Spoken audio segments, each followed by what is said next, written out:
ನಮ್ಮ ಕನ್ನಡ ಸಿನಿಮಾ ಇಂಡಸ್ಟ್ರಿಲಿ ಹೊಸ ಹೊಸ ಸಿನಿಮಾಗಳು ಬರ್ತಾ ಇದ್ದಾವೆ. ಇದೀಗ ಆ ಹೊಸ ಸಿನಿಮಾಗಳಿಗೆ ಮರ್ಡರ್ ಮಿಸ್ಟ್ರಿ ಹೊತ್ಕೊಂಡು ಕಥೆಯನ್ನು ತರ್ತಿರುವಂತಹ ಅಜ್ಞಾತ ವಾಸಿ ಸಿನಿಮಾ ಕೂಡ ಸೇರ್ಪಡೆ ಆಗ್ತಿದೆ.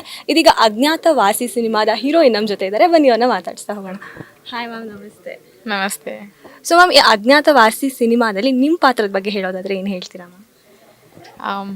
It's a suspense thriller film ಅಲ್ಲ, ಸೊ ಹಾಗಾಗಿ ಸ್ವಲ್ಪ ಹೆಚ್ಚಿನಾಗಿ ಏನು ಪಾತ್ರದ ಬಗ್ಗೆನೂ ಕೂಡ ಬಿಟ್ಕೊಡೋದು ಕಷ್ಟ ಆಗುತ್ತೆ. ಬಟ್ ಸಿನಿಮಾದಲ್ಲಿ ಪಂಕಜ ಅನ್ನೋ ಒಂದು ಪಾತ್ರ ನಿಭಾಯಿಸ್ತಾ ಇದ್ದೀನಿ. ಅಂದರೆ ಶೀ ಈಸ್ ಪಾವನ ಕಂಪೇರ್ ಮಾಡಿದ್ರೆ ಅವಳು ಕಲ್ಚರಲ್ಲಿ ತುಂಬಾ ಡಿಫ್ರೆಂಟ್ ಇನ್ಫ್ಲುಯೆನ್ಸ್ ಇರೋವಂಥ ಒಬ್ಳು ಹುಡುಗಿ, ಇಂಟ್ರೋವರ್ಟ್, ಸಾಫ್ಟ್ ಸ್ಪೋಕನ್. ಅವಳಾಯಿತು, ಅವಳ ಪ್ರಪಂಚ ಆಯಿತು ಅನ್ನೋದ್ರೊಳಗೇ ಮುಳುಗಿರೋ ಅಂಥ ಒಂದು ಹುಡುಗಿ. ಸೊ ಅವಳದೊಂದು ರೊಮ್ಯಾಂಟಿಕ್ ಲವ್ ಸ್ಟೋರಿನ ಈ ಸಿನಿಮಾದಲ್ಲಿ ನಿಮಗೆ ನೋಡೋಕ್ಕೆ ಸಿಗುತ್ತೆ. ಟ್ರೇಲರ್ ನೋಡಿದ್ವಿ, ಅದರಲ್ಲಿ ಒಂದು ಹಳ್ಳಿ ಹುಡುಗಿ ಪಾತ್ರದಲ್ಲಿ ನೀವು ಕಾಣಿಸ್ಕೊಂಡಿದ್ದೀರಾ. ಸೊ ಹಳ್ಳಿ ಹುಡುಗಿ ಪಾತ್ರ ನಿಭಾಯಿಸೋದು ನಿಮಗೆ ಕಷ್ಟ ಆಯ್ತಾ ಅಥವಾ ಆರಾಮಾಗಿ ಮಾಡ್ಕೊಂಡು ಹೋದ್ರಾ? ನಾವು ದೇಸಿ ತಳಿ, ಸೊ ನಾವು ಹುಟ್ಟು ಬೆಳೆದಿದ್ದೆಲ್ಲ ಹಳ್ಳಿನಲ್ಲೇ. ಇವಾಗ ಕೆಲಸದ ನಿಮಿತ್ತ ಅಷ್ಟು ಬ್ಯಾಂಗ್ಳೂರಲ್ಲಿ ಇರೋದು, ಇಲ್ಲಾಂದ್ರೂ ನನ್ನ ಹಳ್ಳಿ. ಇವತ್ತಿಗೂ 2 hours ಜರ್ನಿ ನಮ್ಮ ಮನೆಗೆ ಇಲ್ಲಿಂದ ಹೋಗೋದಕ್ಕೆ ನಮ್ಮ ಹಳ್ಳಿಗೆ. ಸೊ ನಾನು ಹಳ್ಳಿ ಹುಡುಗಿನೇ, ನಂಗೆ ಅದೇನು ಹೊಸ್ತಲ್ಲ. ಸಿನಿಮಾ ಶೂಟಿಂಗ್ ಬಗ್ಗೆ ಹೇಳೋದಾದರೆ ಹೇಗಿತ್ತು? ಎಂಜಾಯ್ ಮಾಡಿದ್ರಾ? ಕಾಸ್ಟ್ ಎಲ್ಲ ಹೇಳೋದಾದರೆ? ನಮ್ಮ ಸಿನಿಮಾ ಪ್ರೊಡ್ಯೂಸರ್ ಹೇಮಂತ್ ಅವರು ಹೇಳಿದ್ದು ಒಂದೇ ಮಾತು, ಸಿನಿಮಾ ನಾವು ಶೂಟಿಗೆ ಹೋಗಬೇಕಾದ್ರೆ ಗೋ ಹ್ಯಾವ್ ಫನ್, ಆರಾಮಾಗಿ ಎಂಜಾಯ್ ಮಾಡ್ತಾ ಕೆಲಸ ಮಾಡಿ, ಬಿಕಾಸ್ ಅವಾಗ ಲೈವ್ಲಿಯಾಗಿ ಬರುತ್ತೆ ಪರ್ಫಾರ್ಮೆನ್ಸಸ್ಗಳು ಸ್ಕ್ರೀನ್ ಮೇಲೆ ಅಂತ. But that is a one thing I could not do.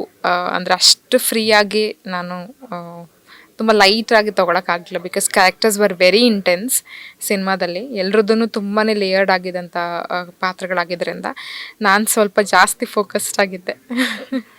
Ma'am, ನೀವು ಈ ಸಿನಿಮಾ ಒಪ್ಕೊಂಡಾಗ ರೀಸನ್ ಏನಿತ್ತು? ಹೇಮಂತ್ ಸರ್ ಪ್ರೊಡ್ಯೂಸ್ ಮಾಡ್ತಿದ್ದಾರೆ ಅನ್ನೋದಾ ಅಥವಾ ಕತೆ ಕೇಳಿ ನೀವು ಈ ಸಿನಿಮಾನ ಓಕೆ ಮಾಡಿದ್ರಾ? ನಾನು ಓಕೆ ಮಾಡಿದ್ದಲ್ಲ, ಅವ್ರು ನನ್ನನ್ನು ಓಕೆ ಮಾಡಿದ್ದು. ಅಂದರೆ ಈ ಸಿನಿಮಾಗೆ ಆಡಿಷನ್ ಕೊಟ್ಟು ನಾನು ಸೆಲೆಕ್ಟ್ ಆಗಿದ್ದು. ಸೊ ಅಂದರೆ ಈ ಥರ ಕೊಲ್ಯಾಬ್ರೇಷನ್ಸಲ್ಲಿ ಕೆಲಸ ಮಾಡೋಕ್ಕೆ ಸಿಗೋದೇ ಒಂದು ಅಪಾರ್ಚುನಿಟಿ. ಸೊ ಯಾರೂ ಅದನ್ನು ಮಿಸ್ ಮಾಡ್ಕೊಡೋದಿಲ್ಲ. ಅಫ್ಕೋರ್ಸ್ ನಾನು ಮಾಡ್ಕೊಳ್ಳಿಲ್ಲ. ಡೆಫಿನೆಟ್ಲಿ ಫಸ್ಟ್ ಪ್ಲೇಸಲ್ಲಿ ಜನಾರ್ದನ್ ಚಿಕ್ಕಣ್ಣ ಅವ್ರ ಜೊತೆ ನಾನು ಕೆಲಸ ಮಾಡಬೇಕು ಅಂತ ಆಫ್ಟರ್ ಗುಲ್ಟು ನಾನು ಎಕ್ಸ್ಪ್ರೆಸ್ ಮಾಡಿದ್ದೆ. ನೆಕ್ಸ್ಟ್ ಸಿನಿಮಾ ರೈಟಿಂಗಲ್ಲಿದ್ದಾಗ ಹೇಳ್ತೀನಿ ಅಂತ ಹೇಳಿದರು. ಅದಾದಮೇಲೆ ಮನೆಗೆ ಗಾಟನೋ ಈ ಥರದೊಂದು ಸಿನಿಮಾ ಆಗ್ತಿದೆ ಅಂತ I was very happy. I approached him, can you please consider me ಅಂತ ನಾನೇ ಹೋಗಿ ಕೇಳಿದ್ದು. ಅವ್ರು ನಂಗೆ ಆಡಿಷನ್ಸ್ಗೆ ಒಂದು ಅವಕಾಶ ಕೊಟ್ಟಿದ್ದು. So I feel very fortunate and lucky to be a part of this film. ಈ ಮುಂಚೆ ಮಾಡಿದ ಪಾತ್ರಗಳಿಗೂ ಕಂಪೇರ್ ಮಾಡಿಕೊಂಡ್ರೆ ಈ ಪಾತ್ರದಲ್ಲೂ ನಿಮಗೆ ಏನು difference? Just to not do anything was a challenging thing ಈ ಸಿನಿಮಾದಲ್ಲಿ. ಸಿನಿಮಾ ಅಂದ ತಕ್ಷಣ ಮ್ಯೂಸಿಕ್ಕಿಂದನೇ ತುಂಬ ಸುದ್ದಿ ಆಗುತ್ತೆ. ಹಾಗೆ ಈ ಫಿಲಮ್ ಮ್ಯೂಸಿಕ್ ಕೂಡ, ಸಾಂಗ್ಸ್ ಕೂಡ ಸಖತ್ತಾಗಿದೆ. ಸಾಂಗ್ಸ್ ಬಗ್ಗೆ ಹೇಳೋದಾದರೆ ನಿಮಗೂ ಕೂಡ? ನಂಗೆ ಫಸ್ಟ್ ಟೈಮ್ ಒಂದು ಸೋಲೋ ಸಾಂಗ್ ಮಾಡಿದ್ದೀನಿ. ಲವ್ ಡುಯೆಟ್ಸ್ ಎಲ್ಲ ತುಂಬ ಮಾಡಿದ್ವಿ, but solo song is very special for ಯಾರಿಗೆ ಆರ್ಟಿಸ್ಟ್ ಆದ್ರೂ.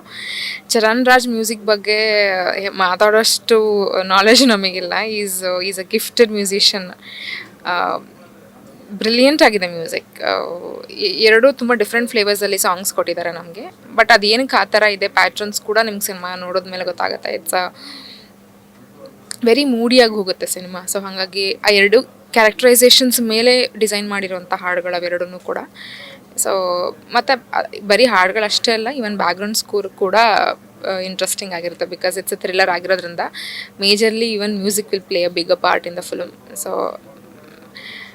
It's best musician we have on board. What else? ಇನ್ನೇನು ಸಿನಿಮಾ ಬಿಡುಗಡೆ ಆಗ್ತಿದೆ, ಹೇಗಿದೆ ಮ್ಯಾಮ್ ನಿಮಗೆ ಫೀಲಿಂಗ್? ಲೈಕ್ ಎಕ್ಸೈಟೆಡ್ ಆಗಿದ್ದೀರಾ, ನರ್ವಸ್ ಆಗಿದ್ದೀರಾ ಅಥವಾ ಹೇಗಿದೆ?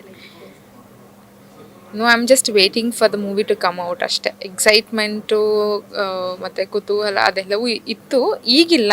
I don't know why. ಇವಾಗ today I am not feeling it. Usually ಎಲ್ಲ ಸಿನಿಮಾಗೂ ಹಂಗೆ ಆಗುತ್ತೆ, ಬಟ್ ಈ ಸಿನಿಮಾಗೆ I am not feeling anything. I just only curious to go on sit in theatre and watch the film, because ನಾನು ನನ್ನ cinema ನೋಡಿ ಎಂಜಾಯ್ ಮಾಡಿ ತುಂಬ ಟೈಮ್ ಆಯಿತು. ಸೊ ಹಾಗಾಗಿ I just want go watch in this film in theatre. Curiosity ಇದೆ, ಬೇರೆ ಇನ್ನೆಲ್ಲ ಎಮೋಷನ್ಸು ಸ್ವಲ್ಪ ಎಲ್ಲ ನ್ಯೂಟ್ರಲಲ್ಲಿದೆ. ಫೈನಲಿ ಏನು ಹೇಳ್ತೀರಾ ಮ್ಯಾಮ್? ಯಾಕೆ ನಿಮ್ಮ ಸಿನಿಮಾನ ಬಂದು ನೋಡಬೇಕು ಅಂತ ನಮ್ಮ ವೀಕ್ಷಕರಿಗೆ ಹೇಳೋದಾದರೆ? ಇಟ್ಸ್ ಅ ವೆರಿ ಅದೇನು ಮಿಲಿಯನಿಯರ್ ಕ್ವೆಶನ್ ಅನ್ನೋ ಥರ. ಸಿನಿಮಾ ಮಾಡೋದು ಒಂದು ಎಂಟರ್ಟೈನ್ಮೆಂಟ್ ಪರ್ಪಸ್ಗೋಸ್ಕರ. ಆ್ಯಂಡ್ ಅದು ಎಂಟರ್ಟೈನ್ಮೆಂಟ್ ನಾವು ನಿಮ್ಗೆ ಎಷ್ಟು ಬೆಸ್ಟ್ ರೀತಿನಲ್ಲಿ ಕೊಡ್ತೀವಿ ಅನ್ನೋದು ತುಂಬ ಇಂಪಾರ್ಟೆಂಟ್. ಸೊ ಈ ಸಿನಿಮಾ ನೀವು ನೋಡೋದು ಅಥವಾ ನಿಮ್ಗೆ ಇಷ್ಟ ಆಗೋದು ಕೂಡ because of the minds behind this film. ಈ ಸಿನಿಮಾದ ಟಿಕೆಟ್ಸ್ನ ನೀವು ಬೈ ಮಾಡೋದು ಫಾರ್ ದ ಫಿಲಮ್ ಮೇಕರ್ಸ್ ಹು R collaborating for this film, the technicians ಹು ಹವ್ ವರ್ಕ್ಡ್, ಅದಕ್ಕೋಸ್ಕರ ಈ ಸಿನಿಮಾನ ನೀವು ನೋಡ್ತೀರಾ. ಈ ಸಿನಿಮಾ ನೀವು ನೋಡೋಕೆ ಬಂದಮೇಲೆ definitely I am sure will go with that pride that ನಂಗೆ ಕನ್ನಡದಲ್ಲಿ ಒಂದು ಒಳ್ಳೆ ಸಿನಿಮಾ ನೋಡ್ಕೊಂಡು ಹೋದೆ, ಒಂದು ಕಾಂಟೆಂಟ್ ಸಿನಿಮಾ ನೋಡ್ಕೊಂಡು ಹೋದೆ ಅಂತ. ಆ ಥರದೊಂದು ಒಳ್ಳೆ ಸಿನಿಮಾ ಅಂತ ಡೆಫಿನೆಟ್ಲಿ ನಾವು ಕೊಡ್ತೀವಿ, ಅದಕ್ಕೆ ಗ್ಯಾರಂಟಿ ಮೋಸ ಇಲ್ಲ. And don't believe in my words, ನನ್ನ ಮಾತು ನೀವು ಕೇಳಲೂಬೇಡಿ ನಂಬಲೂಬೇಡಿ. Just go and look for the makers who have done this film. ಈ ಸಿನಿಮಾ ಯಾರು ಮಾಡಿದ್ದಾರೆ ಅನ್ನೋದು ಅವ್ರ ಬಗ್ಗೆ ನೀವು ಒಂದು ಸ್ವಲ್ಪ ತಿಳ್ಕೊಂಡ್ರೆ you will only find your reasons ಈ ಸಿನಿಮಾ ನೀವು ಏನಕ್ಕೆ ನೋಡಬೇಕು ಅಂತ. Thank you ma'am, thank you so much. ಇದಿಷ್ಟು ಅಜ್ಞಾತವಾಸಿ ಸಿನಿಮಾದ ನಾಯಕ ನಟಿ ಅವರ ಮಾತು. ನೀವು ಕೂಡ ಇದೇ ಏಪ್ರಿಲ್ 11ನೇ ತಾರೀಕು ಸಿನಿಮಾ ರಿಲೀಸ್ ಆಗ್ತಾ ಇದೆ, ಎಲ್ಲರೂ ಹೋಗಿ ಥಿಯೇಟ್ರಲ್ಲಿ ನೋಡಿ ಅಂತ ಹೇಳ್ತಾ ಇದಾಗಿತ್ತು ಪ್ರಜಾಧ್ವನಿ ವಿಶೇಷ. ಮತ್ತಷ್ಟು ಸುದ್ದಿಗಾಗಿ ನೋಡ್ತಾ ಇರಿ ಪ್ರಜಾಧ್ವನಿ ಟಿವಿ.